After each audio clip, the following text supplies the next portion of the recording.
খেলাধুলাতে ত্রিপুরা রাজ্য প্রতিনিয়তই কোনো না কোনো বিভাগে জাতীয় কিংবা আন্তর্জাতিক ক্ষেত্রেও সফল হয়েছে। এমন অনেক নজির রয়েছে। এবার Tripura body builders and fitness association তার নজির গড়ে তুলেছে। এই প্রসঙ্গে Tripura body builders and fitness অ্যাসোসিয়েশনের প্রেসিডেন্ট তনয় দাস জানান, ত্রিপুরা রাজ্যে এই প্রথম কোনো মহিলা বডি বিল্ডার্স জাতীয় স্তরে প্রথম গোল্ড মেডেল পেয়েছে।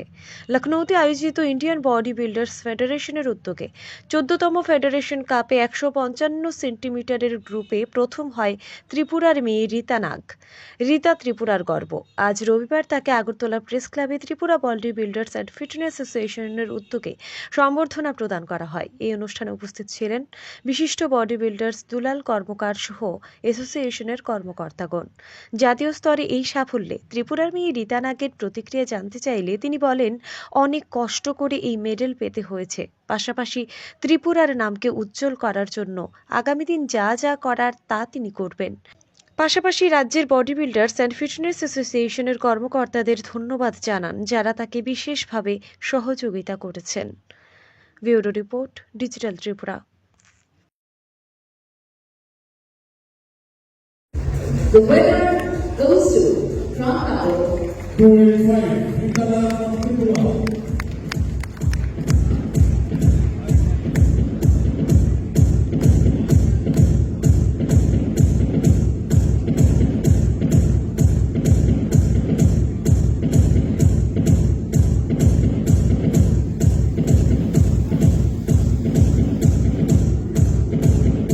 ভালো লাগছে।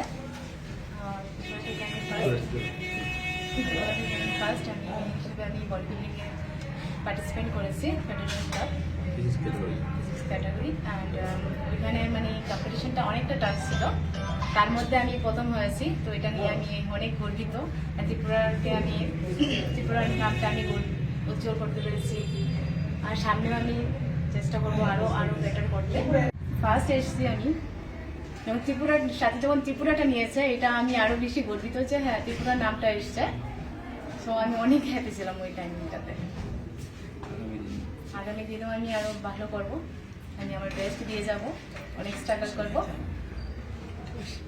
নমস্কার, ধন্যবাদ সকল সাংবাদিক ভাই বোনদের, যারা আপনারা আমাদের ডাকে আজকে সাড়া দিয়েছেন। আমরা অনেক গর্বের সাথে আজকে ঘোষণা করছি যে এবারে লখনৌতে আয়োজিত ইন্ডিয়ান বডি বিল্ডার্স ফেডারেশন দ্বারা 14th ফেডারেশন কাপ, যা ভারতবর্ষের উন্নত মানের ন্যাশনাল বডি বিল্ডিং চ্যাম্পিয়নশিপগুলোর মতো একটা, তার মাঝে আমাদের ত্রিপুরার রীতা নাগ ফিজিক্স ক্যাটাগরিতে বিলো 155 পার্টিসিপেট করেছে, যেখানে ইন্টারন্যাশনাল লেভেলের ইন্টারন্যাশনাল অ্যাথলিটও ছিল। তাদের সঙ্গে কম্পিট করে সে ত্রিপুরার প্রথম মেয়ে হিসাবে গোল্ড মেডেল নিয়ে এসছে আমাদের রাজ্যে। আমরা রাজ্যবাসী হিসেবেও, অ্যাসোসিয়েশনের কর্তৃপক্ষ হিসেবেও আমরা অনেক গর্বিত তার উপর। আগামী দিন আমরা চেষ্টা করব ওকে ইন্টারন্যাশনাল সিলেকশন ট্রায়ালের জন্য পাঠাতে। যদি সিলেকশন পেয়ে যায়, আশা রাখছি আর খুব অল্প দিনের মধ্যে ত্রিপুরার নাম আজকে রাজ্য থেকে বেরিয়ে জাতীয় স্তরে গেছে এবং জাতীয় স্তর থেকে আন্তর্জাতিক স্তরে সেটা যাবে। আর সেটা একটা এক্সাম্পল আমাদের কাছে আজকে রীতা। আমরা সেটা চেষ্টা করেছি বহু বছর যাবত ত্রিপুরার মেয়েদের বের করা, এই ইন্ডাস্ট্রিতে, ফিটনেস ইন্ডাস্ট্রিতে খেলা, ওদেরকে এগিয়ে নিয়ে যাওয়া। সেই ত্রিপুরার মেয়ে হিসাবে যাওয়া মানেই আগামী দিনে ত্রিপুরার যে মেয়েরা এখনো হয়তো বিভিন্ন ব্যায়ামাগারে, জিমে গিয়ে তারা দীর্ঘদিন যাবৎ স্ট্রাগল করছে, কিন্তু বেরিয়ে আসার সুযোগ পাচ্ছে না বা সাহস করছে না। তো তাদের জন্য একটা বার্তা যে এটা আপনাদের সামনে এক্সাম্পল, কিছুই অসম্ভব না, আপনারা শুধু সাহস করুন। Tripura body builders and fitness association শুধুমাত্র খেলোয়াড়দের জন্য কাজ করে। আমরা আপনাদের নিয়ে যাব, আমরা আপনাদের এগিয়ে নিয়ে যাওয়ার ক্ষেত্রে আমরা এও ঘোষণা দিয়ে রেখেছি, যদি কোনো কারোর আর্থিক কোনো অক্ষমতা থাকে, সেই ক্ষেত্রে আমাদের অ্যাসোসিয়েশন যথেষ্ট ভূমিকা নেবে, জাতীয় স্তর হোক, আন্তর্জাতিক স্তরে হোক। আমরা রীতা নাগকেও যতটা পারি চেষ্টা করেছি ওকে সাপোর্ট করতে। আগামী দিনও ওর পাশে থাকবো এবং আশা রাখছি ওর হাত ধরে আগামী দিন আন্তর্জাতিক স্তরে আমাদের ত্রিপুরার নাম পৌঁছবে, আমরা গর্ববোধ করতে পারবো। ধন্যবাদ।